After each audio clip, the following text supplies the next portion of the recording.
Waalaikumsalam warahmatullahi wabarakatuh. Waalaikumsalam warahmatullahi wabarakatuh. Selamat malam teman-teman semuanya. Selamat Malam, malam. Kak. Alhamdulillah kita panjatkan kehadirat Allah Subhanahu wa taala yang telah melimpahkan rahmatnya kepada kita semua sehingga kita bisa bertemu di ruang virtual ini. Yang kedua, sholawat serta salam senantiasa tercurah limpah kepada teladan kita Nabi besar Muhammad Shallallahu Alaihi Wasallam. Dan yang pertama, saya ucapkan terima kasih kepada teman-teman yang sudah hadir dalam webinar dengan tema New Year's New Me yang diselenggarakan oleh komunitas pembelajar sejati. Tahun baru merupakan momen yang tepat untuk kita merenung, untuk kita merefleksi diri, untuk kita membuat resolusi dan memulai langkah yang baru. Tema kita hari ini, teman-teman, New Year's New Me, dirancang khusus untuk teman-teman semuanya, untuk meningkatkan diri, membantu teman-teman memaksimalkan potensinya. Nah, teman-teman, sebelum kita mulai acaranya, sambil menunggu pembicara yang hadir, kita ngobrol-ngobrol dulu ya. Sudahkah di antara teman-teman semuanya yang sudah menyusun untuk resolusi tahun 2025? Boleh dong kalau yang sudah, boleh menulis di kolom chatnya.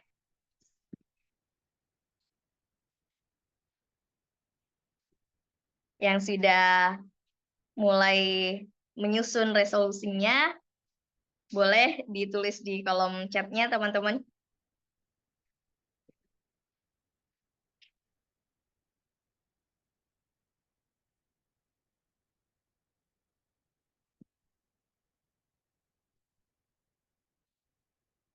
Oke, boleh ditulis saya Kak, sudah gitu. Sudah Kak gitu. Oke. Ada Kak Ramadhani Zahra, sudah. Oke.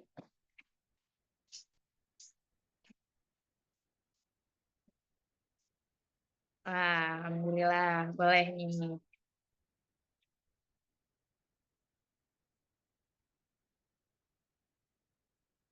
Oke, baru 2 orang nih. Oh, tidak. Oke.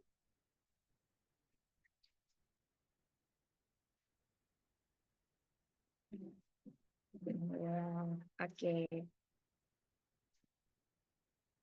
Nanti boleh ya open mic ya.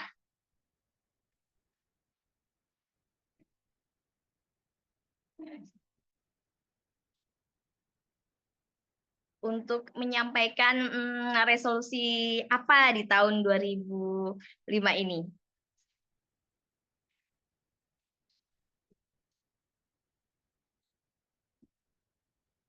Boleh Kak Ramadhani Zahra? Boleh open mic? Mungkin resolusi yang paling utama yang besar di tahun ini itu apa sih gitu. Boleh berbagi, boleh sharing gitu dengan teman-teman. Dan nanti kita aminkan ya teman-teman agar bisa resolusi itu bisa terwujud.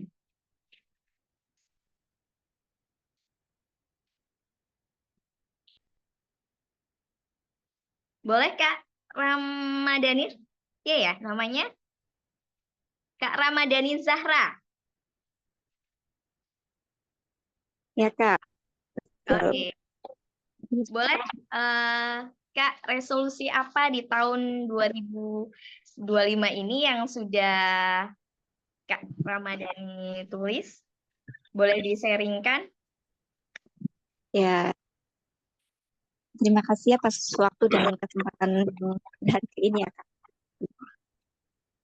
Untuk saya sendiri, saya membuat list apa aja sih yang mau aku lakukan setelah mungkin nanti sudah aktif berkuliah, kayak gitu.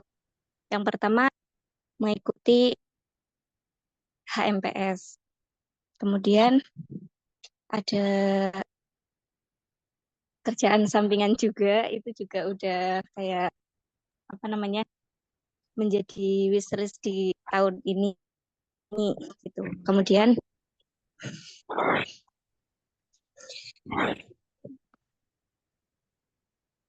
lebih memanage waktu untuk belajar, kuliah, seperti itu, Kak. Wah, keren nih Kak Ramadhani Zahra.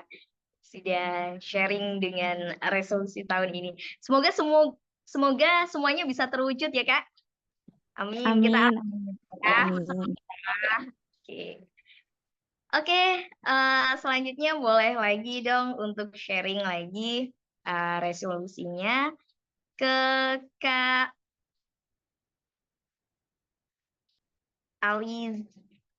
Aliziazan. Oh ya, Kak, boleh Kak Ramadhani, boleh tadi disampaikan alamatnya dari mana, Kak? Dari Situwangi Rakit dan Oh, dari Banjarnegara. Oke, dari Rakit Ya. Banjarnegara. Oke, berarti sekarang semester berapa, Kak? Semester 4. Mau semester Oke, kuliahnya di UIN Saifuddin Zuhri, Purwokerto. Oke, baik. Oke, berarti lagi liburan ini? Iya, Kak. Sampai bulan Februari nanti baru masuk. Oke, baik. Terima kasih, Kak Ramadhani. Dan Terima selanjutnya, kasih kembali. boleh open mic-nya, Kak Alizia Zana. Oke, Kak. Ya, boleh sharing ke kita resolusi di tahun 2025 ini. Oke, Apa mungkin resolusi aku simpel aja. Yang pertama dan paling penting ada memperkuat rasa syukur aku, ya Allah. belajar lebih ikhlas lagi dalam menghadapi kehidupan dan lebih menerima takdir Allah aja sih. Apa yang ditakdirkan buat aku berarti itu yang terbaik, yang dijauhkan berarti itu yang mungkin akan mencelakakan aku ke depannya. Udah, sesimpel itu aja, Kak. Wow, Masya Allah. Simbol tapi keren ya, Masya Allah. Oke, dan resolusi yang kita tulis semuanya untuk lebih baik. Pastinya untuk membuat kita lebih baik lagi ya, Kak ya. Betul.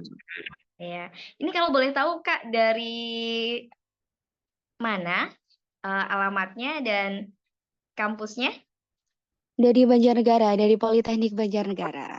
Politeknik Banjarnegara. Betul Oh, sekali. berapa, Kak? Semester 1. Kan semester 1. Iya, betul. Oke. Oke. Terima kasih, Kak. Iya, sama-sama, Kak. Oke. Dan selanjutnya, boleh dong ya. Sambil kita kenalan nggak apa-apa ya? Sambil kita kenalan, saya acak aja ya, boleh ya? Oke. Kak Febrianti Salsa Putri. Halo? Boleh open mic-nya? Yang di layar saya deket. Oke.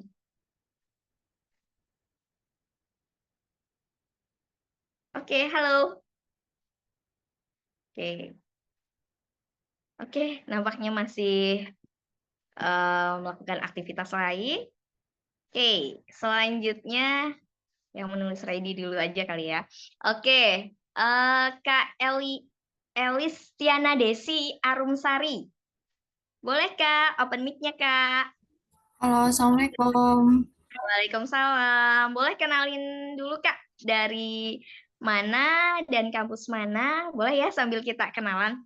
Boleh, Kak. Baik. Selamat malam semuanya. Assalamualaikum. Waalaikumsalam. Selamat malam. Iya, perkenalkan, saya Lisdiana dari Desi Arumsari. Saya dari Banjarnegara.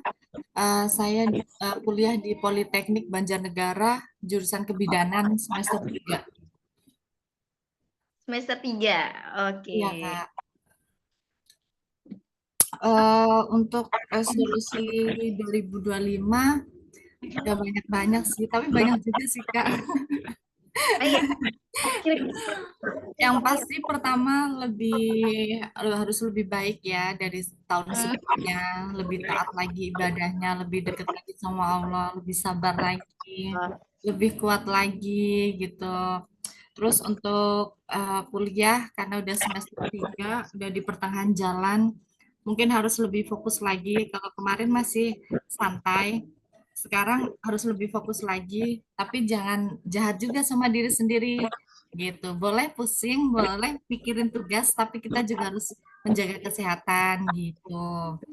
Terus untuk ya kembali lagi yang poin pertama itu, keduanya untuk hidup lebih sehat lagi. Kalau kemarin tuh lebih makan bebas gitu, jam tidurnya masih berantakan. Kalau tahun ini tuh karena udah mau masuk semester 4, nanti 5 6 udah mulai praktek, jadi pengen hidup yang lebih sehat lagi, olahraga gitu. Terus pengen lebih nabung aja Kak, dari kemarin banyak jajan.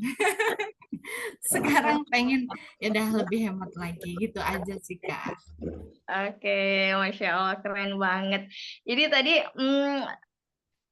tidak jahat pada diri sendiri gitu ya. Karena Iya. disayang ya Kak ya. Iya, soalnya dari kemarin tuh kan kalau ada tugas tuh dibuat stres.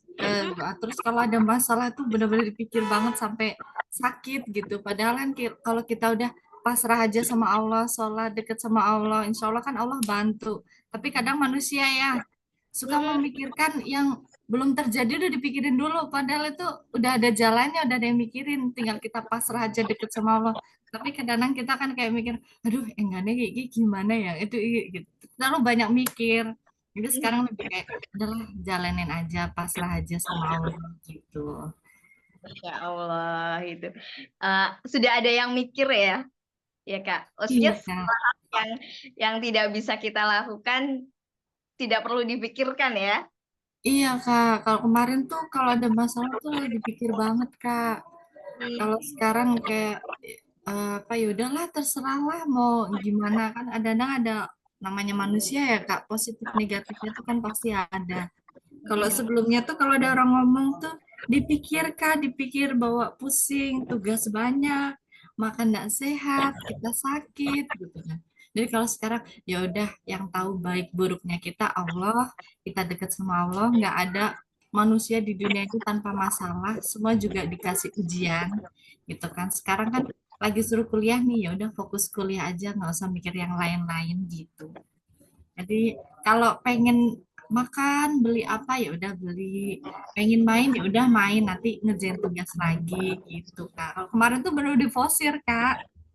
Sampai sakit, sampai sekarang udahlah, bismillah, harus lebih baik dari sebelumnya. Dinikmati ya Kak.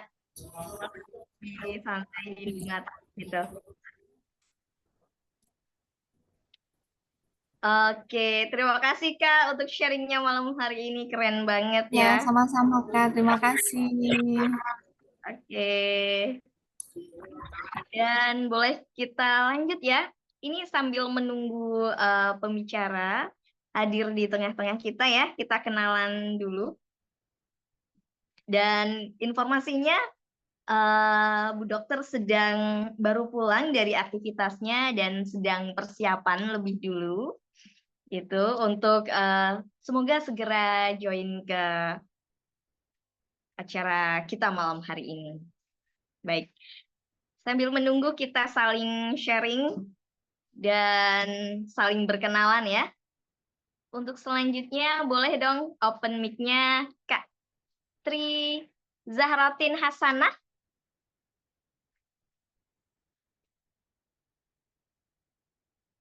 Boleh open mic-nya?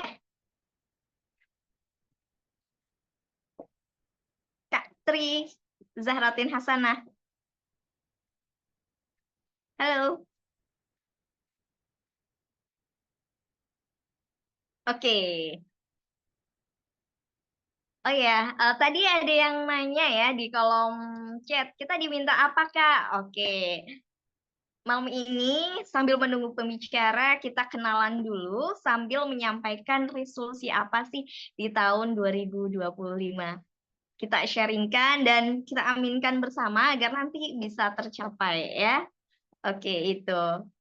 Oke, baik selanjutnya Kak. Di layar saya ada Kak Nur Fadilah. Boleh open mic-nya?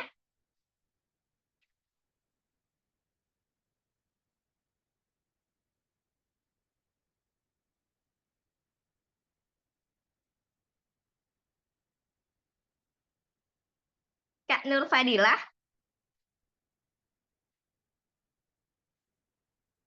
Oke. Selanjutnya, nampaknya masih aktivitas yang lain ya.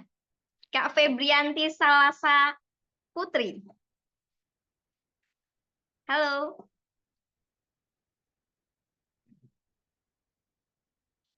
Iya, Kak. Oke. Kak, boleh ini Kak kenalan untuk alamatnya di mana dan saat ini sedang berkuliah di mana? Baik, sebelumnya perkenalkan saya Febrianti Salsa Putri. Alamat rumah Wanadadi Banjarnegara. Berkuliah di Politeknik Banjarnegara. Oke, Wanadadinya mana Kak? Saya Wanadadi juga loh. Oh, saya Wanakarsa. Oh, Wanakarsa. Oke, saya di dekat pasar Wanadadi ya. Oh, iya. Nanti boleh Kak main-main ke rumah. Kalau Ya, insya Allah. pasar ya Kak. Oke, Kak boleh dong sharing resolusi yang sudah dibuat Kak? Apakah sudah buat resolusinya untuk 2025? Alhamdulillah sudah. Alhamdulillah sudah. Boleh di-sharingkan ke kami Kak? Ke kita? Yang menjadi prioritas sih apa ya, istiqomah dalam beribadah, terus belajar lebih ditingkatkan lagi, sama semangat menjalani kehidupan. Gitu aja. Oke, semangat Kak. Oke. Terima kasih. Ya. Semoga bisa tercapai ya. Amin. Di tahun ini ya Kak. Oke. Sekarang menuju ke selanjutnya ya Kak. Kita kenalan dengan Kak Nila Pratiwi.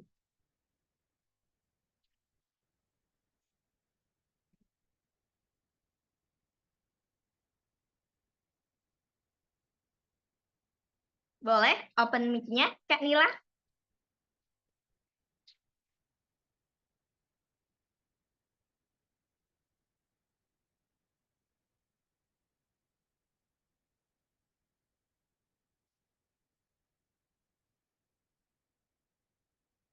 Halo Kak Nila.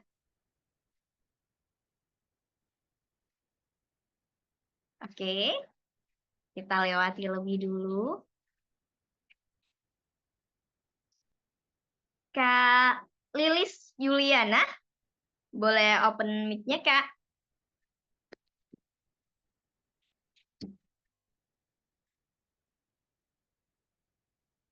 Halo Kak Lilis.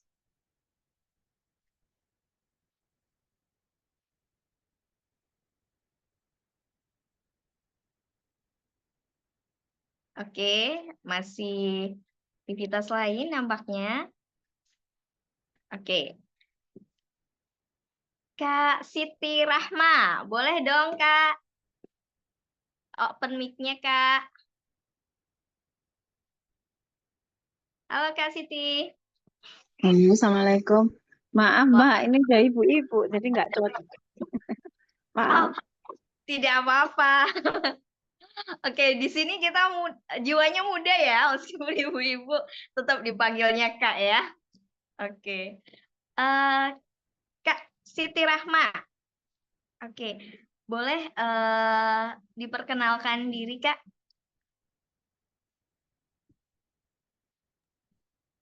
Maaf Mbak, yang lain aja. Beneran. Udah nenek-nenek. Makasih. Baik, baik, baik. Oke. Kira-kira nih, Kak Siti mau kenalan dengan Kak siapa yang ada di room ini?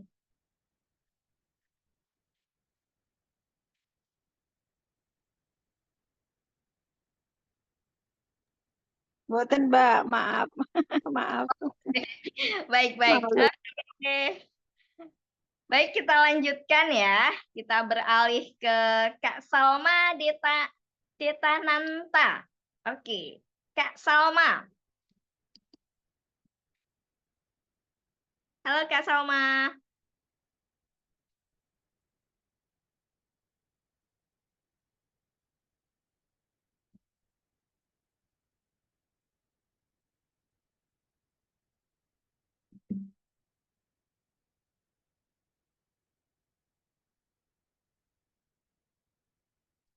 Halo Kak Salma.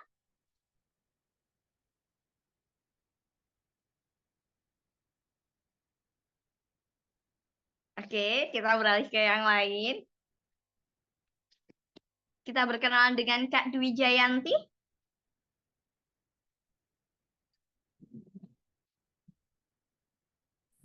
Assalamualaikum Kak. Waalaikumsalam warahmatullah. Boleh Kak kenalan alamatnya di mana? Kemudian sekarang aktivitasnya kuliah di mana? Aku dari Purwanegara. Hmm? Sekarang aktivitasku kuliah di Universitas Terbuka, terus kerja juga di IT Klampok. Masya Allah, sudah bekerja juga ya. Jadi kuliah sambil bekerja ya, Kak? Iya. Luar biasa. Oke. Kak, boleh dong, Kak, sharing resolusinya? Resolusi aku sih, aku pengen ini Kak, karena akhir-akhir ini aku lagi kayak kurang semangat banget, jadi aku pengen memotivasi diri supaya nggak terlalu ini, supaya lebih baik dari tahun sebelumnya aja gitu Kak. Oke. Amin. Semoga lebih baik ya, Kak, dari tahun sebelumnya. Oke. Kira-kira, Kak, apa yang Kak Dwi Jayanti ingin capai di tahun 2025 ini? Aku belum kepikirin sih Kak, sejujurnya.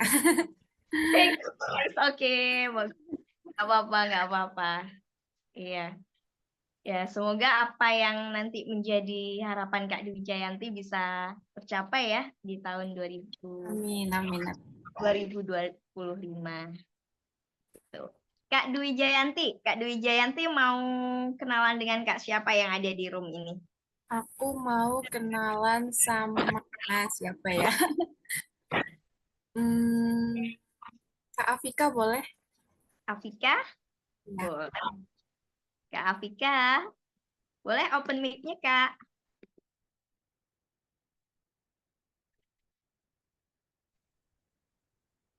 Iya, Assalamualaikum.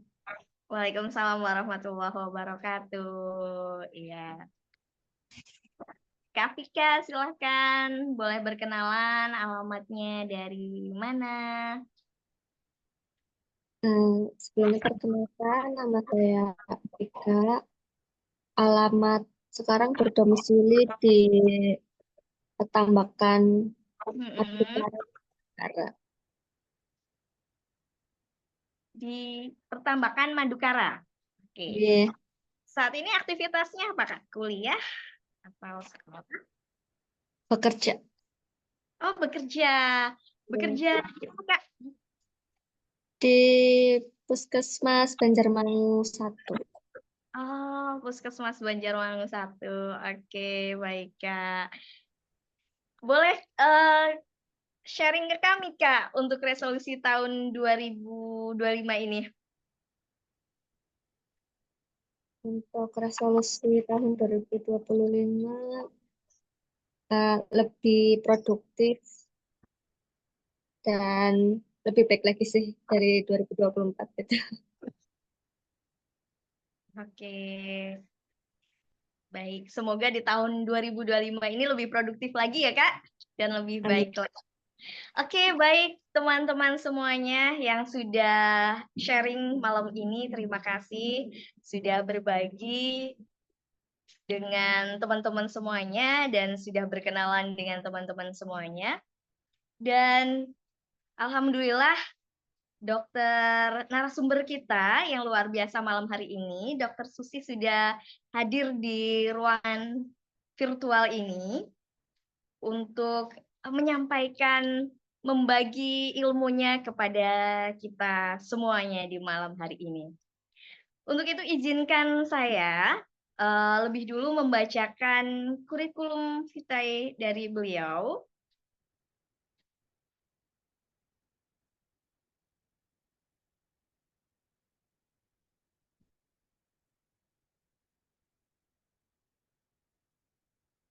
Beliau menempuh pendidikan dokter. Sebelumnya nama lengkap Dr. Susini Rangkai Sari. Beliau menempuh pendidikan di pendidikan dokter UGM, kemudian pendidikan dokter spesialis jiwa Fakultas Kedokteran UGM. Untuk riwayat pekerjaan, kemudian pernah menjadi dokter di RSUD Muntilan, dokter di Klinik Kauman Salaman Magelang, host dokter di Aman Jiwa Resort, kemudian dokter di Puskesmas Magelang Utara, residensi di RSUD Tanjung Selor, Kalimantan Utara, dan aktivitas saat ini sebagai psikiater di Rumah Sakit Umum Daerah Tidar Kota Magelang, kemudian psikiater di Rumah Sakit Islam Kota Magelang, kemudian RD Salimah Kabupaten Magelang, narasumber di berbagai kegiatan. Kemudian moto hidup beliau, hidup hanya sekali, jadilah bermanfaat bagi sesama. Baik, teman-teman, kita undang Dokter Susini. Silahkan dokter untuk menyapa teman-teman. Dan boleh dong kita kasih aplaus untuk Dokter Susini. Oke. Terima kasih ya Mbak. Siapa tadi ya? Zujin ya? Ya, Zuzi. Tes suara dulu. Apakah suara saya bisa terdengar dengan jelas? Terdengar, Bisa. dokter. Aman, dokter. Oke. Baik. Bismillahirrahmanirrahim. Assalamualaikum warahmatullahi wabarakatuh. Waalaikumsalam warahmatullahi wabarakatuh. Innalhamdulillah nahmaduhu wa nasta'inuhu wa na'udzu billahi min syururi anfusina wa min sayyiati a'malina may yahdihillahu fala mudhillalah wa may yudlil fala hadiyalah. Asyhadu an la ilaha illallah wahdahu la syarikalah wa asyhadu anna Muhammadan abduhu wa rasuluh la nabiyal ba'. Rabbi shrah li sadri wa yassir li amri wahlul 'uqdatam min lisani yafqahu qawli amma ba'du. Apa kabar teman-teman sekalian? Alhamdulillah. Baik. Alhamdulillah baik dok. Dokter apa kabar? Alhamdulillah. Alhamdulillah ya. Teman-teman sekalian di komunitas pembelajar sejati, alhamdulillah pada kesempatan malam hari ini saya sangat berbahagia bisa hadir secara virtual di depan teman-teman sekalian dalam kondisi yang sehat dan bahagia. Demikian pula saya berharap teman-teman di komunitas pembelajar sejati juga dalam kondisi yang sehat, berbahagia, dan sangat luar biasa. Setuju? Setuju. Oke. Baik. Pada kesempatan kali ini saya mau sharing ya terkait dengan ya ini momentum tahun baru. Sebenarnya mungkin kita tidak kemudian menitik beratkan pada bahwa poinnya apakah kemudian kita pakai tahun baru apa gitu ya, tapi poinnya adalah bagaimana kemudian kita mengambil momentum setiap saat untuk kemudian bisa memperbaiki dan meningkatkan kualitas diri kita gitu ya. Makanya saya mengambil tema New Year, New Me ya. Jadi tahun baru, semangat baru. Saya berbahagia juga ketika tadi sempat mendengarkan rekan-rekan sekalian tadi sharing terkait dengan resolusi yang dibuat gitu ya untuk tahun baru ini, dan saya kira setiap yang kemudian sharing tadi saya dengar juga luar biasa ya. Jadi ada yang kemudian harapannya bisa menjadi lebih baik dan lain sebagainya. Saya kira itu juga suatu spirit tersendiri untuk kemudian bisa menjalani tahun 2025 ini dengan lebih baik daripada tahun-tahun sebelumnya. Tadi dari pembawa acara yaitu Mbak siapa ya tadi ya? Zuyin. Mbak Zuyin ya. Sepertinya sempat ngajak kenalan ya dari anggota atau peserta Zoom pada malam hari ini. Nampaknya dari berbagai kalangan ya Mbak Zuyin ya. Iya. Ada dari yang memang mahasiswi, kemudian ada yang mahasiswi tapi juga sudah bekerja. Ada yang tadi juga saya sempat dengar sudah punya cucu. Wah, luar biasa. Berarti memang ini sesuai dengan tagline-nya ya, atau nama komunitasnya Pembelajar Sejati. Jadi long life education. Harapannya juga setiap saat kita kemudian renewable motivation gitu ya. Baik, kita lanjut. Ya, ini CV saya tadi udah dikenalkan. Saya biasa dipanggil Susi atau Dokter Susi ya. Kebetulan saat ini selain jadi psikiater, saya juga aktif atau dipercaya oleh Pak Direktur untuk membantu beliau di bidang pelayanan medis. Jadi sebenarnya status saya kalau dalam kepegawaian PNS seperti itu, saya sebenarnya adalah struktural. Tapi memang saya masih diberikan kesempatan untuk bisa praktek dalam hal ini, bisa menjalankan fungsional saya menjadi seorang psikiater begitu ya. Kemudian selanjutnya boleh. Nah ini, bagaimana kabar teman-teman sekalian? Kalau boleh tahu ketua, Alhamdulillah. Ketua sukunya siapa nih? Ketua sukunya mana? Ketua suku. Ketua komunitas pembelajar sejatinya siapa kalau boleh tahu? Atau dari kita, oleh kita, dan untuk kita sistemnya? Kalau untuk ketua pembelajar sejati ini diketuai oleh Kak Dia. Oh, Kak Dia, baik. Salam kenal ya Kak Dia dan jajarannya. Mana nih Kak Dia? J. Ya. Kemudian strukturnya apakah kemudian lengkap, misalnya ada sekretaris, bendahara seperti itu? Atau lebih pada ada divisi-divisi? Mohon izin mungkin sedikit sharing ya. Dengan Bu Susi dan juga teman-teman sekalian. Jadi kalau untuk komunitas ini kami memang sifatnya fleksibel sih Bu. Kami mungkin tadi kalau meminjam istilahnya Bu Susi itu dari kita untuk kita gitu. Jadi dipergilirkan mungkin karena kami kan ini berusaha untuk setiap bulan ada pertemuan online seperti ini, berbagi pengalaman dengan member-member kami dan juga siapapun yang tertarik atau berminat untuk ikut sama-sama belajar di forum kami. Kemudian untuk PIC-nya ini kami gilir gitu. Ya, jadi teman-teman yang mungkin semacam pengurus begitu, kami gilir siapa yang terjadwal untuk bulan ini dan bulan berikutnya dan seterusnya seperti itu. Iya, alhamdulillah ya, luar biasa ya Kak Dia. Barakallah sih. Sudah berapa lama ya komunitas ini berdiri? Ini dimulai dari tahun 2024 kemarin, Bu. Ya, alhamdulillah. Oke.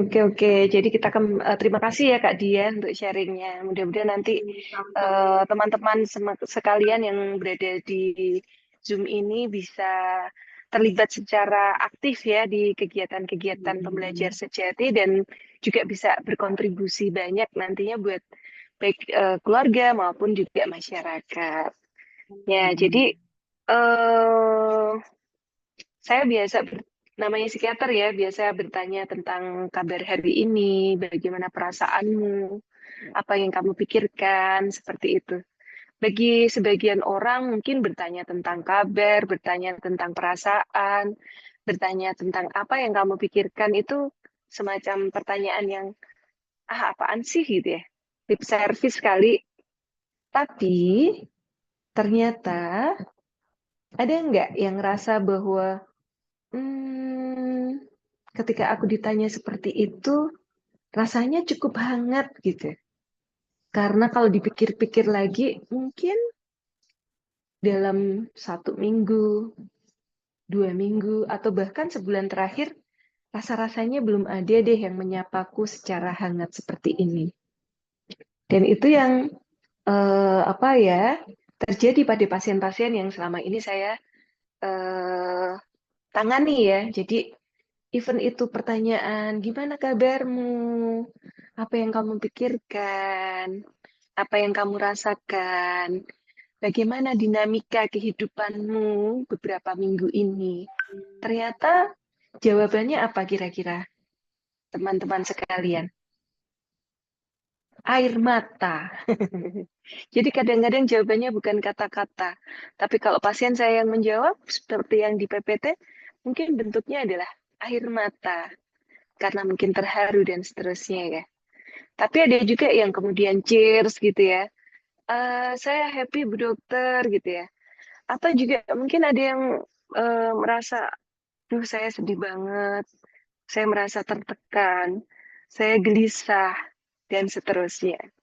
Ada juga yang merasa, saya lagi patah hati Bu Dokter, rasa-rasanya saya nggak sanggup ketika kemudian mendapatkan perlakuan yang tidak nyaman dari pasangan saya.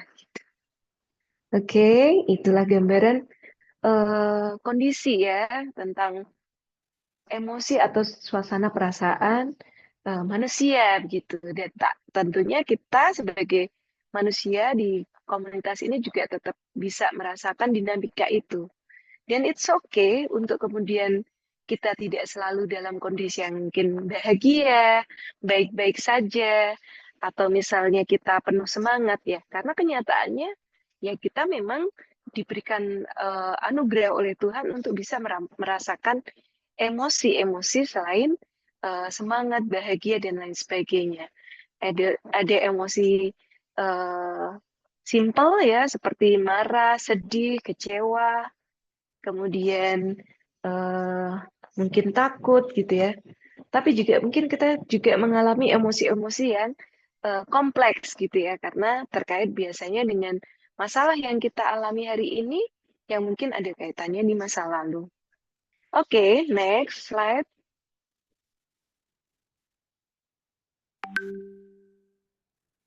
Nah, nih kita coba untuk melakukan muhasabah atau kita coba ingat-ingat kembali. Apa sih pencapaianku di tahun 2024 kemarin? Apakah pencapaian itu patut aku berikan apresiasi? Atau justru aku merasa, kok ternyata gitu aja ya? Atau bahkan sebaliknya, rasanya kalau ingat 2024, berat sekali gitu ya. Wajar ketika kemudian kita merasa bahwa kehidupan yang kita jalani di waktu-waktu sebelum ini ada up and down gitu ya. Jadi kadang-kadang mungkin kita bisa merasa kuat sekali, kita merasa happy, kita merasa bisa sangat bertumbuh dan berkembang gitu ya. Bukan berkembang ke kanan dan ke kiri ya, alias berat badannya nambah. kita juga bisa belajar banyak hal gitu ya. Tetapi kadang-kadang kita dalam kondisi yang sebaliknya gitu ya. Mungkin kita ada kondisi yang ternyata aku nggak good enough ya. Aku ngerasa nggak terlalu baik di tahun kemarin gitu. Nah, apapun yang kemudian terjadi pada waktu-waktu yang lalu, terutama dalam hal ini di tahun 2024, coba nanti mungkin kita bisa tuliskan kembali, sehingga harapannya refleksi kejadian-kejadian atau pengalaman hidup kita di tahun 2024 itu bisa menjadi suatu modal agar kita bisa semakin bertumbuh ke depannya. Dan jangan lupa, kalau pengalaman atau hal baik yang datang di 2024 kita syukuri gitu ya, dan kita apresiasi, pun sebaliknya. Jangan kemudian nomor duakan pengalaman yang mungkin tidak enak atau tidak menyenangkan atau membuat kita tidak nyaman di tahun 2024. Kenapa kita juga tetap perlu memberikan apresiasi pada pengalaman yang tidak nyaman atau kurang menyenangkan bagi kita? Ada yang mau berkomentar?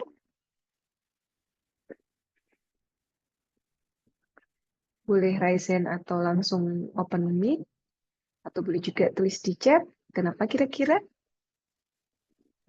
Boleh Ya, diulang ini. pertanyaannya, Bu?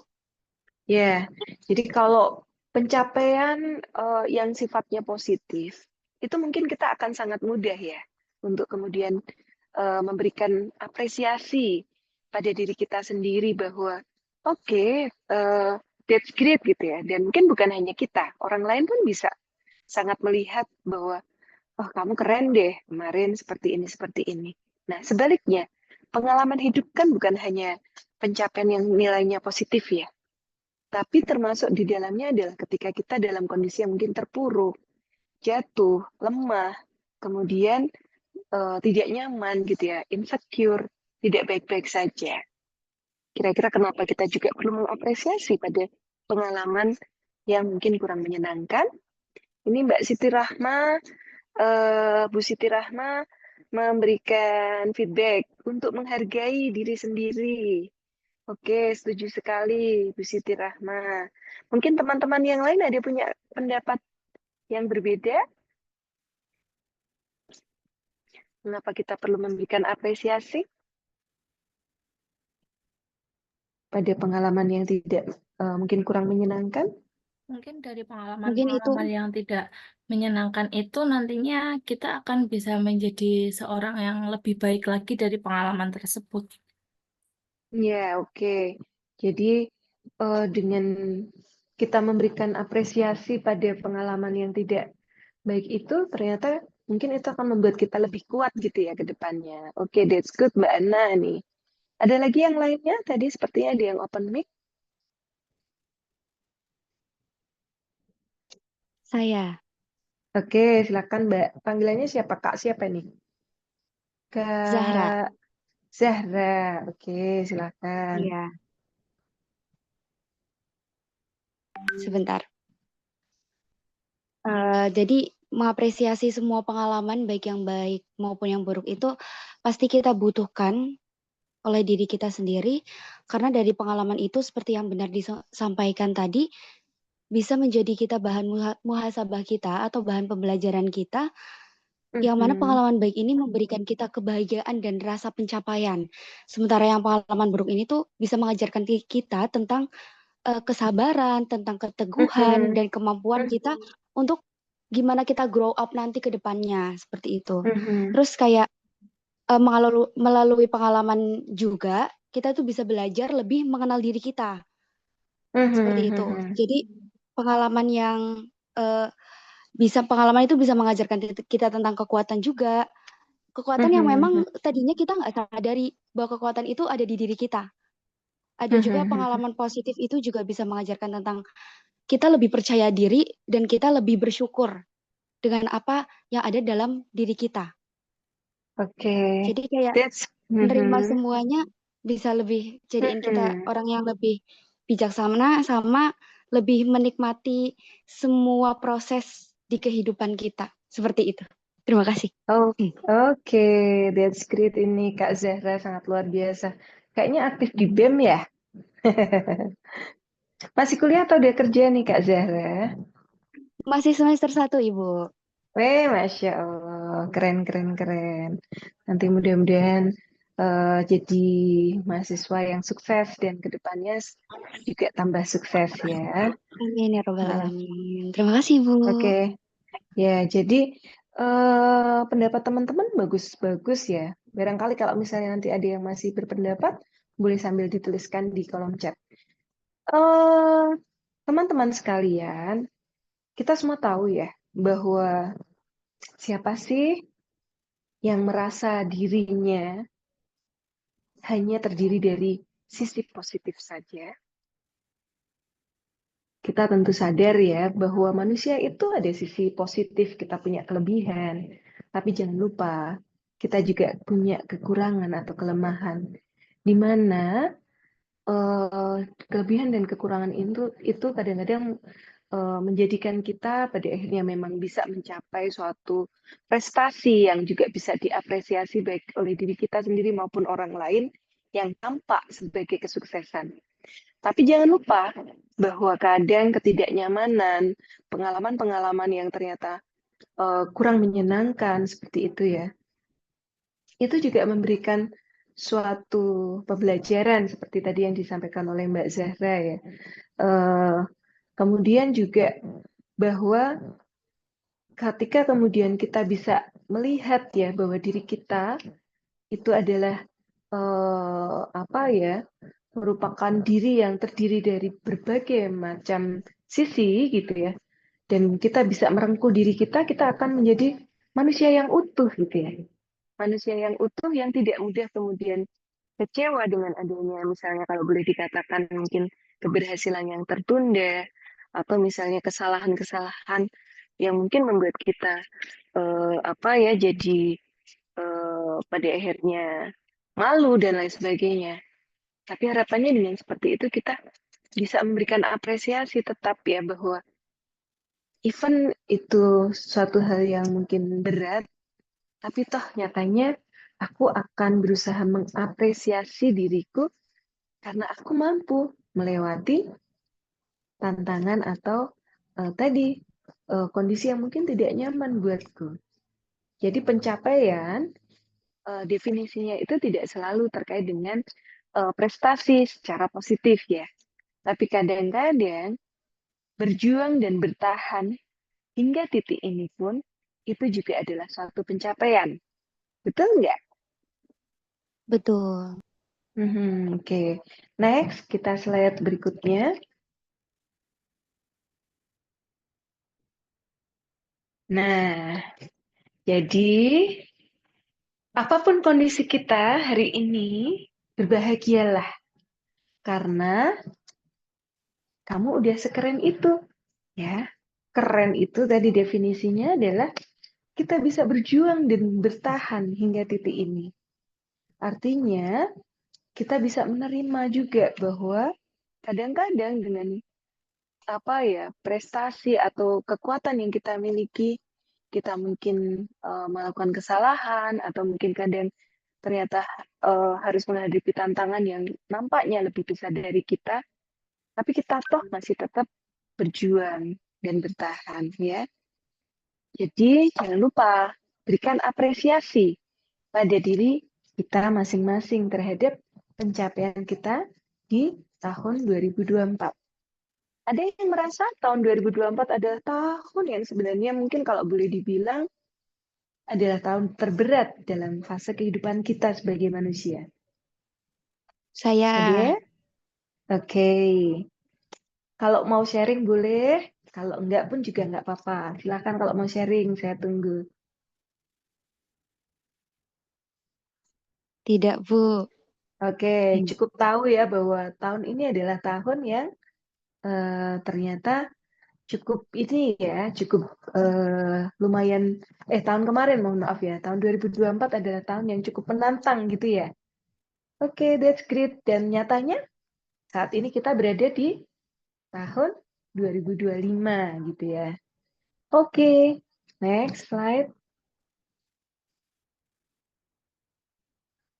Oke, mari kita evaluasi. Nah, PR-nya, karena tadi di awal kita berharap menjadi pribadi yang bertumbuh gitu ya, dari waktu ke waktu, maka tidak ada pilihan selain kemudian kita membuat evaluasi atas apa yang telah kita jalani gitu ya. Apa saja tantangan yang telah dihadapi, dan saat itu kita mengambil langkah apa atau mengambil pilihan apa atas hal tersebut. Kemudian yang kedua, apa yang bisa diperbaiki? Oke, setiap kita mungkin ada saatnya kita mungkin keliru, bersalah gitu ya, mengalami suatu kondisi yang tidak oke gitu ya. Tapi tentu kita punya kesempatan untuk memperbaiki, at least tidak mengulangi hal yang sama gitu ya. Kemudian yang berikutnya, apa yang nggak perlu diulangi. Dan ini menurut saya adalah poin-poin yang perlu kemudian kita jabarkan. Jadi kalau bisa kita masing-masing dari kita memiliki semacam buku jurnal. Jadi jangan dikira bahwa yang perlu punya buku jurnal hanyalah ABG zaman dulu, atau misalnya anak-anak zaman waktu kita dulu masih remaja gitu. Kita pun saat ini saya kira tetap juga sangat bagus ketika kita bisa melakukan yang namanya journaling ya. Jadi memang poinnya bukan seperti membuat atau menulis diary, tapi lebih pada poin-poin gitu ya.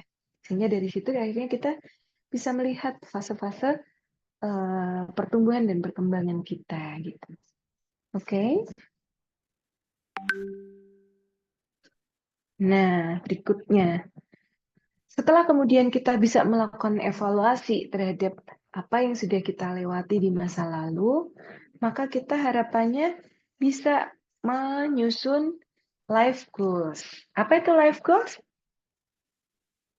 Life goals adalah tujuan hidup. Ya, ini adalah kerangka besar ya tentang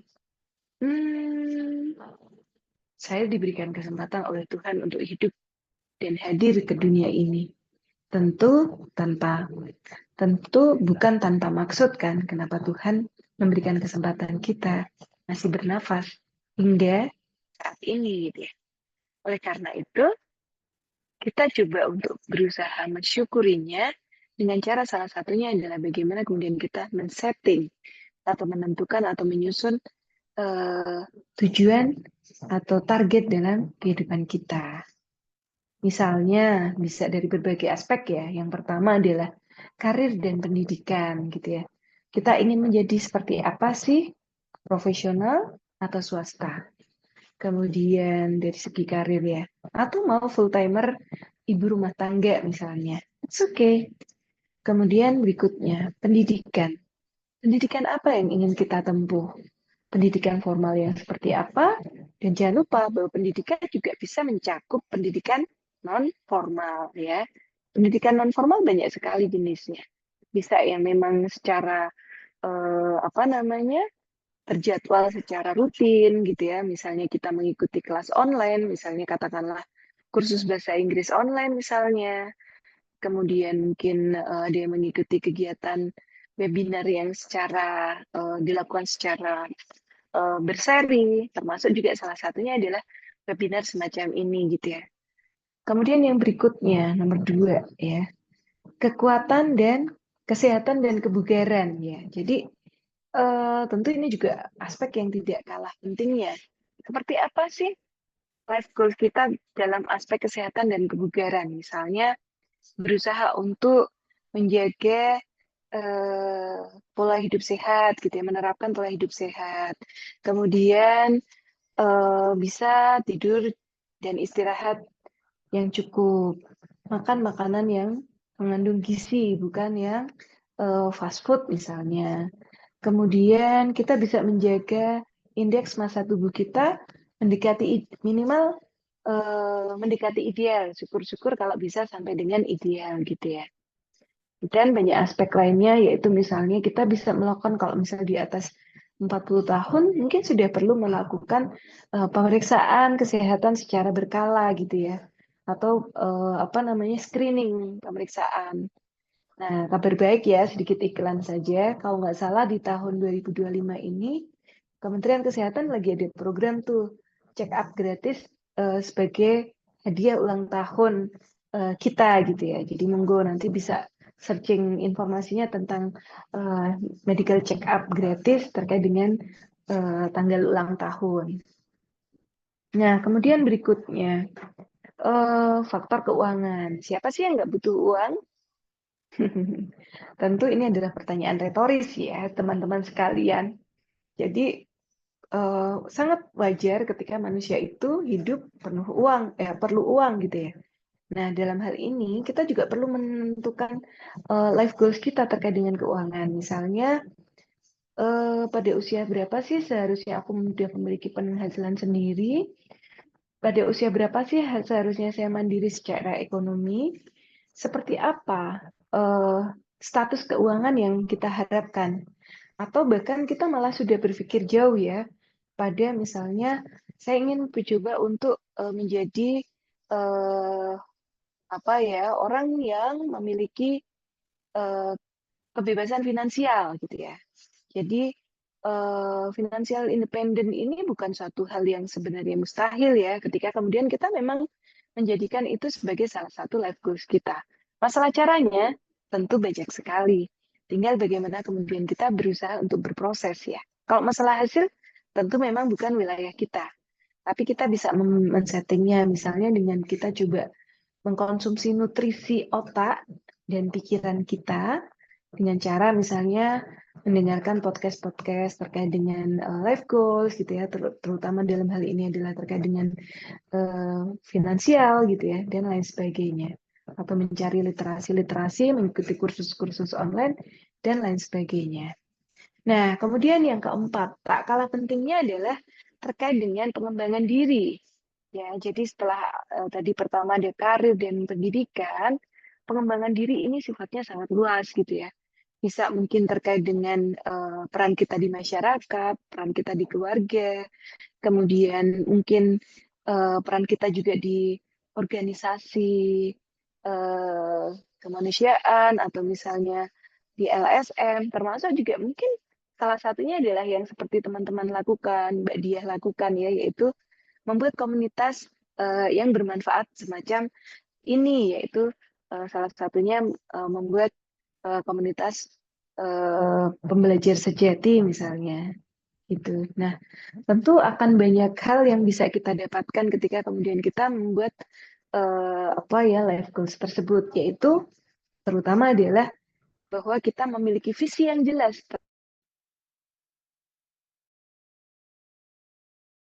terkait dengan hidup kita. Apa yang ingin kita capai dari situ, harapannya kita akan berusaha ngelit ya, memantaskan diri kita untuk menuju life goals yang kita telah susun tadi gitu ya. Oke, sampai di sini ada feedback barangkali? Silahkan kalau ada feedback. Oh, saya sudah rutin tuh Dokter Susi untuk membuat life goals, atau saya sudah lama dan sudah bahkan detail sampai tahapan-tahapannya dari jangka pendek, jangka menengah, jangka panjang. Barangkali ada, silahkan.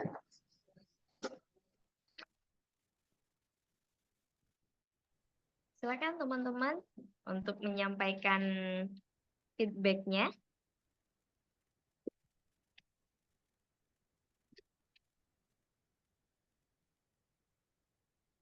Oke, kalau belum ada, nampaknya mungkin masih berpikir ya. Kira-kira aku mau nulis apa untuk life goals ini? Ya, jadi ini PPT-nya nanti bisa dibagikan sehingga nanti silahkan bisa menjadi salah satu acuan. Saya bilang salah satu acuan karena saya berharap teman-teman sekalian bisa mengembangkan jauh lebih baik dari ini, ya. Oke, next slide. Oke, terima kasih Dokter J. Nah, berikutnya, jadi setelah kemudian kita menentukan life goals, tentu itu life goals itu nanti bisa pakai pentahapan ya, misalnya jangka pendek 1-2 tahun, kemudian jangka menengah 3-5 tahun, jangka panjang di atas 5 tahun, seperti itu gambarnya seperti apa. Nah, baru kemudian ketika kita sudah punya life goals yang ada tahapannya tadi, kita harapannya memetakan caranya. Ya, jadi kalau life goals itu lebih pada visi, maka resolusi ini adalah misi yang sifatnya lebih ke mungkin time by time gitu ya. Artinya kita perlu kemudian menentukan resolusi ini tahun ini apa sih untuk mencapai life goals tadi saya tadi gitu ya. Di mana, nah ada beberapa item ketika kemudian kita menentukan resolusi. Yang pertama, resolusi yang kita buat harapannya adalah spesifik ya. Jadi spesifik, bukan sesuatu yang global. Misalnya saya pengen hidup enak gitu ya, resolusi tahun ini.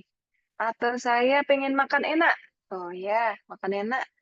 Bagi saya kadang nasi sambal sama kerupuk juga enak kalau memang lagi sehat. Bener nggak?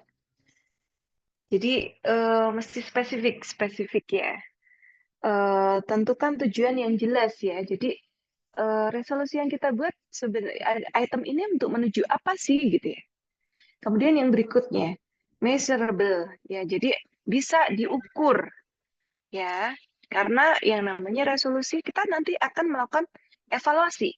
Jadi evaluasi tahunan tadi tidak hanya kita lakukan pada apa yang telah kita lewati di tahun 2024, termasuk kita juga nantinya di tahun 2026 akan mengevaluasi resolusi yang kita tentukan di tahun 2025 gitu ya. Kemudian yang berikutnya achievable ya. Jadi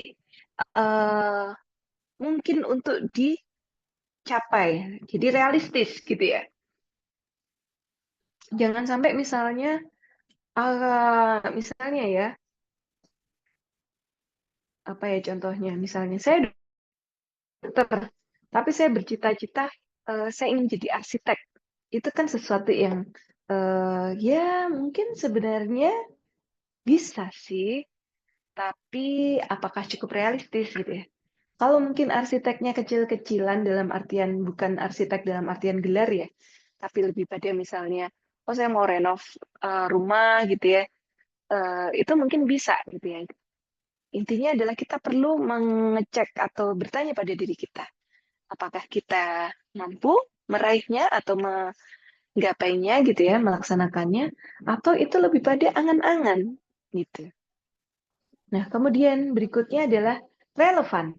Relevan ini dimaksudkan adalah sesuai dengan diri kita gitu ya. Misalnya, ya kalau tadi contohnya relevan. Saya sebagai seorang psikiater, ya tentunya relate gitu ya. Kalau misalnya mau improve terhadap keilmuan saya, tentu harapannya improve-nya adalah di bidang psikiatri. Tidak kemudian misalnya tiba-tiba saya memutuskan untuk praktek menggunakan ESWL gitu ya. ESWL itu nyampelannya adalah tembak ini ya, apa namanya, batu saluran kemih gitu. Kan nggak relate ya, meskipun sama-sama di kedokteran gitu. Mungkin kalau dulu zaman masih dokter umum, itu mungkin saja bisa ketika misalnya ternyata ada kondisi yang memang membuat kita memungkinkan untuk melakukan hal itu. Misalnya di daerah terpencil, dokter urologinya jarang gitu ya. Jadi kursus yang mungkin relate dengan dokter urologi pun bisa dilakukan oleh dokter umum. Tapi kalau konteksnya sudah spesialis, tentu ya sesuai dengan spesialisasinya. Kayak misalnya ibu-ibu, kalau profesi teman-teman sekalian ya, misalnya ada di antara teman-teman profesinya guru, coba mungkin malah justru kembangkan yang utama ya, bukan berarti nggak boleh di luar itu ya. Tapi yang utama adalah yang sesuai dengan bidang garap rekan-rekan atau teman-teman sekalian. Sehingga teman-teman akan merasa bahwa di bidang ini saya memang expertnya loh gitu. Ya, kalau saya pernah baca ya, jadi kalau misalnya terkait dengan kompetisi gitu ya, kompetisi apapun di dunia ini, maka sebenarnya yang bisa dilirik gitu ya oleh dunia gitu ya, atau mungkin orang-orang di sekitar kita adalah yang juara 1 dan juara 2. Jadi yang survive itu adalah yang juara 1 dan juara 2 ya. Jadi kalau misalnya toh pun terpaksa nggak bisa jadi juara 1, minimal adalah juara 2. Karena apa? Ketika tidak di juara itu mungkin kita kondisi akan tetap bertahan sih, tapi mungkin akan merasa cukup kepayahan dalam menjalaninya. Mau contoh kasus, misalnya adalah marketplace ya. Saya nggak tahu nih, rekan-rekan sekalian, apakah ada yang kadang suka belanja di marketplace? ya mungkin ada toko oranye, toko hijau gitu ya. Kan sekarang ada beberapa toko marketplace yang toko online gitu ya, bukan marketplace kan toko online yang kenyataannya memang tidak bisa bertahan gitu ya. Ya karena memang kalau tidak menjadi yang pertama dan kedua akan sulit untuk bertahan. Pun sama ketika misalnya kita berharap untuk ini, coba untuk kemudian kita berusaha untuk achieve di yang pertama atau plan B-nya adalah yang kedua. Nah, kemudian yang berikutnya adalah time bound. Jadi jangan sampai ya ketika kita menetapkan suatu resolusi tanpa ada batas waktu yang jelas. Ya, ini penting karena agar kita jadi lebih termotivasi dong. Tidak kemudian berhenti pada pokoknya saya tulis yang indah-indah deh gitu. Ya. Jadi kita akan berusaha untuk kemudian melakukan yang terbaik untuk mencapai resolusi kita. Ya, jadi tepat dalam membuat suatu planning maka akan membuat kita jauh lebih hebat. Oke, lanjut.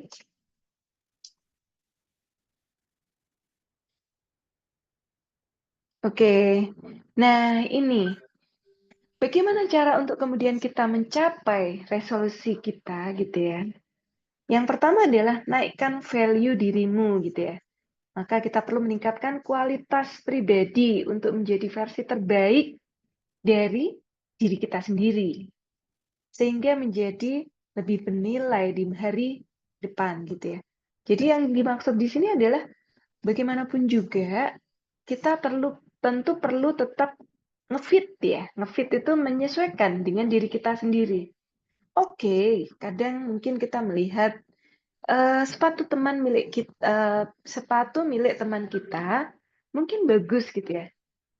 Dan kita rasa-rasanya pengen tuh ngefit nyobain sepatunya dia, rasanya indah sekali.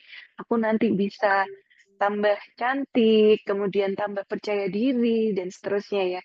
Tapi apakah kemudian itu cocok? Belum tentu ya.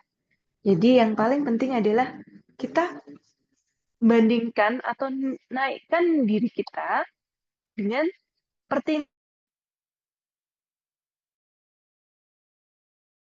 ya. Harapannya kita tidak terlalu kemudian sering ya membandingkan diri kita dengan orang lain. Karena yang ada nanti jatuhnya apa?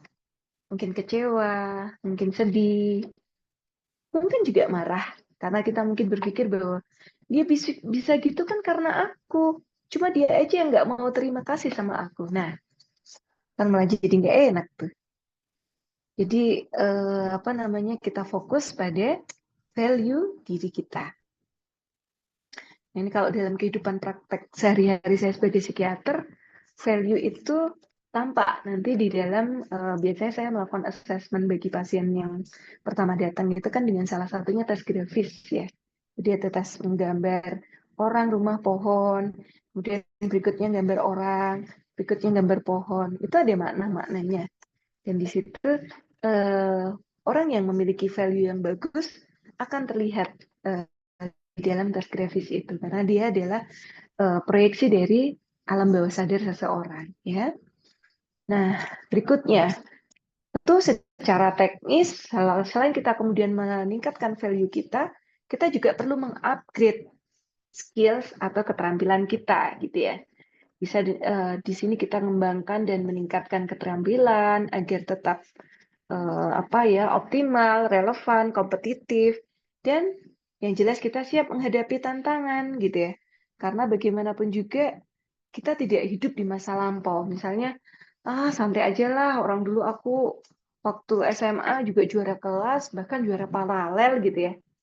Santai aja, orang kemarin kuliah dari semester 1 sampai semester 3, IPK-ku oke kok aman, IP semesterku aman terus.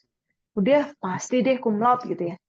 Tapi kalau kita nggak hati-hati, kita nggak ngupgrade skills kita, resikonya kita akan tergerus gitu ya. Jadi ini adalah salah satu upaya agar kita bisa menjawab tantangan perubahan zaman ya. Karena sesungguhnya hanya orang yang bisa beradaptasi dan bersosialisasi lah yang mungkin kita akan bisa bertahan dengan baik. Oke, lanjut.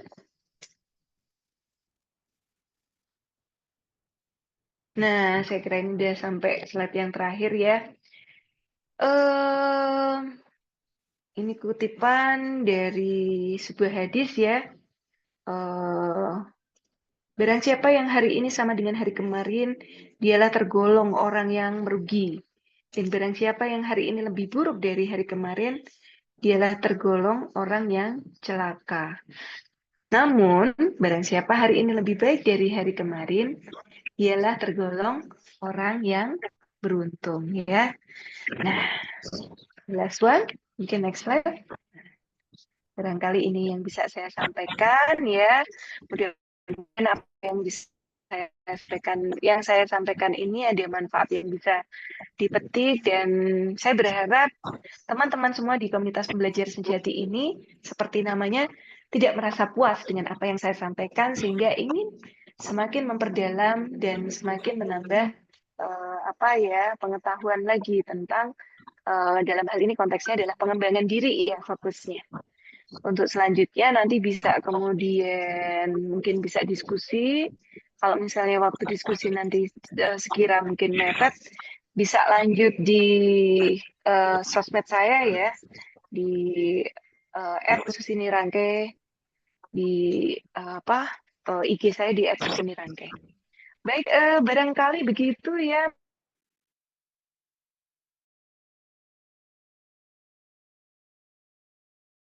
Saya akhiri terlebih dahulu sebelum lanjut. Nah, nanti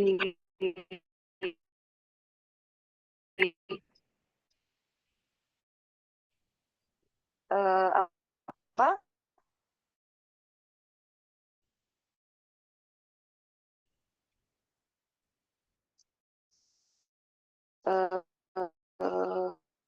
sesi sharing ya. Udah, maaf apabila ada yang kurang berkenan. Billahi taufiq wal hidayah. Assalamualaikum warahmatullahi wabarakatuh. Waalaikumsalam warahmatullahi wabarakatuh. Terima Terima kasih, kasih, Ibu. Bu. Terima kasih.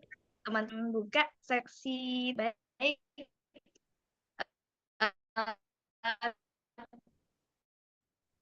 Kak Ramadhani Zahra. Ya.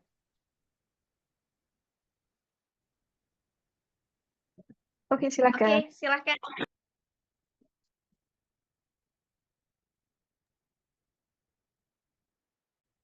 Baik, terima kasih atas waktunya Ibu dan teman-teman semua. Izin bertanya, sebelumnya apakah suara saya sudah terdengar? Ya, aman. Silakan, boleh dilanjutkan. Ya, baik. Izin bertanya, bagaimana menurut Ibu jika kita itu lebih memberikan batasan dengan orang-orang rumah ya untuk mengurangi rasa sakit hati dan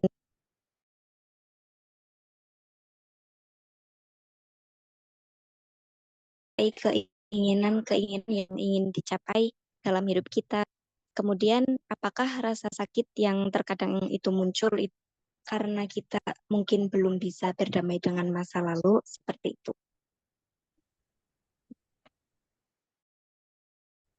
Oke, terima kasih ya Mbak Zahra. Maaf, pertanyaan yang pertama boleh diulang nggak, Mbak?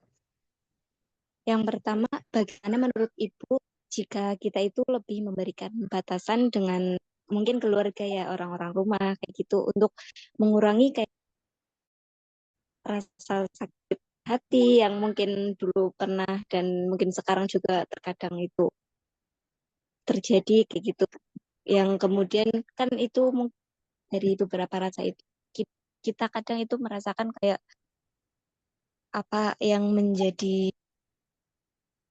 keinginan-keinginan itu kayak jadi kayak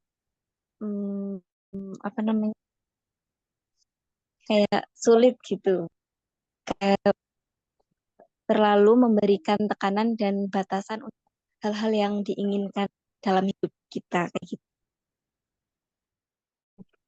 Bagaimana ketika kita itu memberikan batasan dengan mereka kayak mungkin ya seperti itu Bu. Oke, terima kasih ya Mbak Zahra. Langsung saya jawab ya Mbak Zuyin. Ya, silakan dokter. Oke,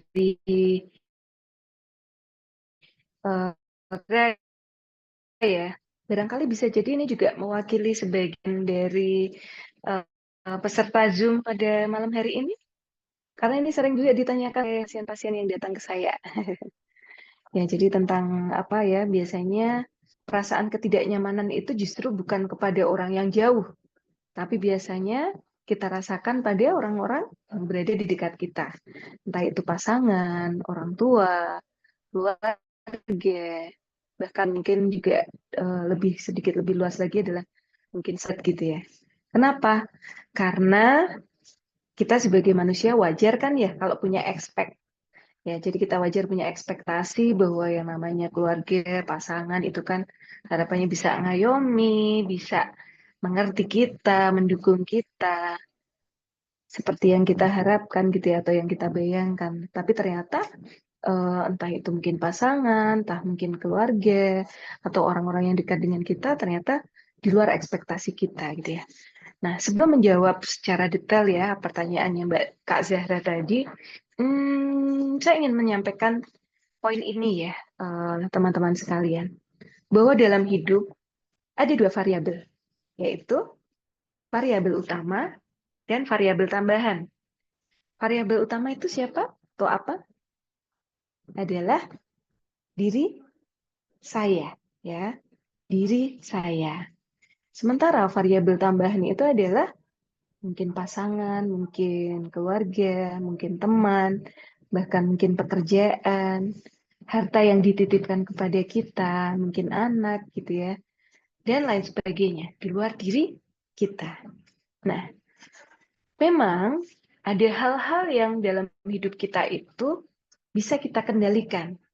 Tapi kalau kita coba flashback kembali ya, Kak Zahra dan juga teman-teman sekalian, betapa banyak sih hal-hal yang tidak bisa kita kendalikan.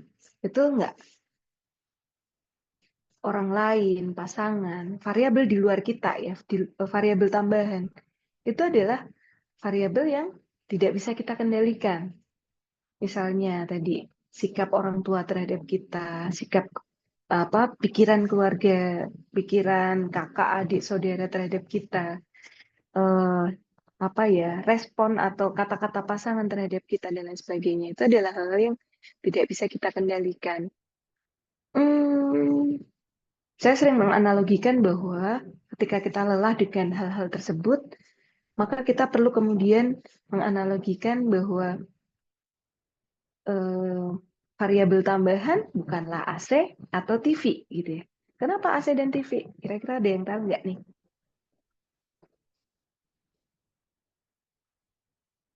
Ada yang tahu kenapa kok kita menganalogikannya hal yang tidak bisa kita kendalikan sebagai AC atau TV? Karena di luar Ada yang kontrol. share? Oke, di luar kontrol. Artinya bisa dikatakan bahwa kalau AC sama TV itu kan bisa diremote, ya kan? Tapi kalau variabel tambahan, kita bisa meremote, even itu mungkin anak kita, nggak bisa kan? Jadi kadang mungkin iya, atau maksudnya mau menuruti apa yang menjadi harapan kita, tapi seringkali mungkin juga di luar ekspektasi atau harapan kita gitu. Nah, ini yang kadang-kadang kita secara manusiawi mungkin kadang lupa dengan hal itu. Jadi sebelum kemudian kita memutuskan kita ngasih boundaries gitu ya, kita perlu sadari itu dulu. Bahwa di luar saya, di luar diri saya adalah hal-hal yang tidak bisa saya kendalikan. Sehingga saya jawab dulu pertanyaan yang kedua, bila kita merasa sakit gitu ya, kita mungkin tidak nyaman dengan perlakuan karena faktor, oh ternyata kok tiba-tiba saya merasa nggak nyaman, ingat gitu ya, apakah mungkin karena faktor saya masih merasakan sakit hati, yang perlu kita lakukan adalah bukan kemudian kita melupakan kejadiannya atau kita pendem gitu ya, kita tumpuk-tumpuk. Yang akhirnya ketika misalnya kita tumpuk, suatu saat mungkin akan ada saatnya bledos gitu ya. Nah, alih-alih kemudian kita lupakan, kita tumpuk gitu ya. Bagaimana kemudian kita mending reframing. Reframing itu adalah kita coba, mungkin bisa jadi kita journaling tadi ya, tulis kembali hal yang membuat kita tidak nyaman, poin-poinnya apa sih gitu ya, mungkin terkait dengan relasi tadi ya, apa gitu ya, biarin dulu, setelah ditulis biarin, kemudian di lain waktu di mana kita dalam kondisi yang oke gitu ya, kita fresh, udah mandi, makan gitu ya, kita tidak dalam kondisi yang hektik, coba kita buka kembali catatannya dan hadirkan kembali ingatan itu. Setelah itu, coba untuk kemudian berikan pertanyaan pada diri kita. Sebenarnya dulu itu kejadiannya gimana sih? Atau sebenarnya hal yang terjadi apa sih? Apakah literally mereka jahat kepada saya? Atau misalnya sebenarnya mereka baik, cuma cara mereka menyampaikan yang mungkin tidak atau kurang nyaman buat saya. Seakan-akan mungkin mereka jadi kesannya kayak menghalangi niat baik saya untuk berkembang, atau bahkan mungkin kayak menyangsikan, atau tidak memberikan support yang selayaknya gitu. Jadi reframing ini kita harapannya coba melihat kejadian itu kembali dari berbagai sudut pandang. Tidak menggunakan satu sudut pandang yang mungkin sudah kita yakini bahwa ini kejadiannya pasti begini nih. Kalau kita pakai satu POV gitu ya. Tentu kadang-kadang, ya kalau pas POV-nya pas bagus ya, maksudnya suasana hati kita bagus, sebelumnya komunikasi kita juga bagus, mungkin POV-nya akan pas. Tapi kadang-kadang karena tadi, dengan pengalaman di masa lalu yang mungkin komunikasinya kurang oke dan seterusnya, ini akan menjadi suatu hal yang sebenarnya baik, cuma mungkin sedikit keliru dalam atau kurang pas dalam penyampaian atau komunikasi saat itu, kita rasanya sakit sekali. Nah, coba tanyakan dulu hal-hal semacam itu pada diri kita. Ini untuk menjawab pertanyaan yang pertama. Bila situasinya adalah karena faktor, oh ternyata setelah saya reframing, saya bisa berpikir secara lebih netral gitu ya. Jadi reframing itu harapannya kita melihat suatu kondisi itu dengan lebih objektif gitu ya. Bahwa oh ya mungkin orang tua saya posisinya begini, atau si dia memang kondisinya begini, makanya dia mungkin punya pemikiran yang begitu gitu ya. Itu akan at least membuat hati kita lebih tenang gitu ya. Sebelum boundaries, lakukan itu dulu. Sebelum melakukan boundaries atau memberikan batasan gitu ya, lakukan itu dulu. Sehingga tidak menjadi bayang-bayang di kemudian harinya. Jangan buru-buru ngasih batasan. Bisa dipahami sampai sini ya, Kak Zahra? Nah, itu penting sekali menurut saya untuk kemudian pertama adalah sadar dulu. Kedua adalah belajar ikhlas. Menerima bahwa yang sudah kita alami adalah hal yang memang ya sudah terjadi. Bukan sesuatu hal yang bisa kita hilangkan begitu saja. Atau kita, aku ini kok nggak pernah nggak mau mengalami kejadian itu. Nggak mau gimana, orang sudah terjadi kok. Dan nyatanya kita masih bernafas kan hingga titik gini. Ya, jadi tadi ya pahami dulu kejadiannya, kita reframing, kita munculkan mungkin ada emosi negatif, mungkin kita akan menangis, mungkin kita akan merasa sakit, kecewa, it's okay. Mungkin dengan seperti itu ini adalah fase detox-nya kita. Ya, ketika misalnya kurang mampu melakukan hal itu tersendiri, sangat mungkin teman-teman sekalian bisa datang kepada profesional, misalnya ke psikolog, untuk kemudian membantu untuk kemudian tadi mereframing. Oke, jadi konteksnya adalah sadari, pahami, reframing, berusaha reframing dan ikhlas. Ini adalah sesuatu yang memang sudah terjadi, sudah disiapkan Tuhan oleh aku, sudah ditakdirkan terjadi padaku.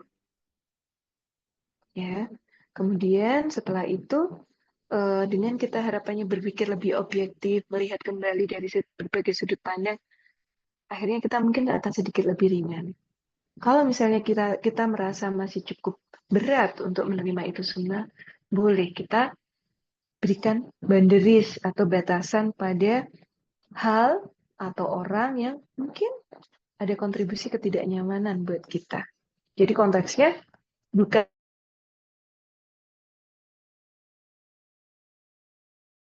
aksi dengan secukupnya. Konteks boundaries itu.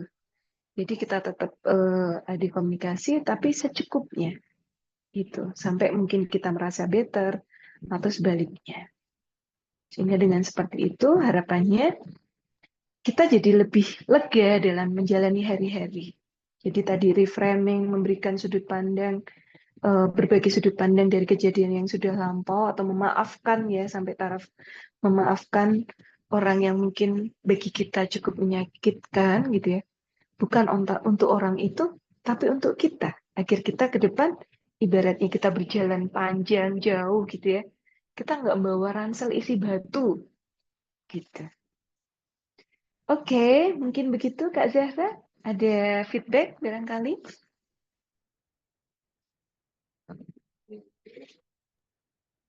Baik, Bu. Mungkin itu sudah menjawab ya, pertanyaan dari. Terima kasih banyak, Ibu.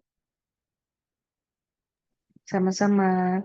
Mudah-mudahan bermanfaat ya. Selanjutnya kayaknya ada 2 Zahra ya ini. Baik, dokter, kita buka satu penanya lagi, dokter, karena waktu sudah cukup malam ya. Barangkali dokter juga Iya. memerlukan istirahat gitu.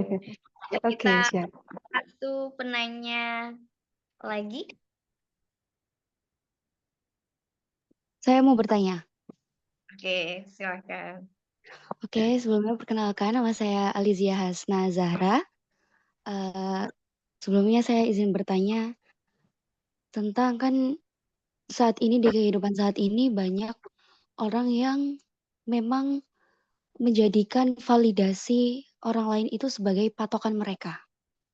Nah, di sini saya mau bertanya, ketika banyak yang berlomba-lomba mencari pengakuan duniawi, bagaimana kita dapat membangun ketenangan batin yang tidak bergantung pada eksternal dari validasi itu?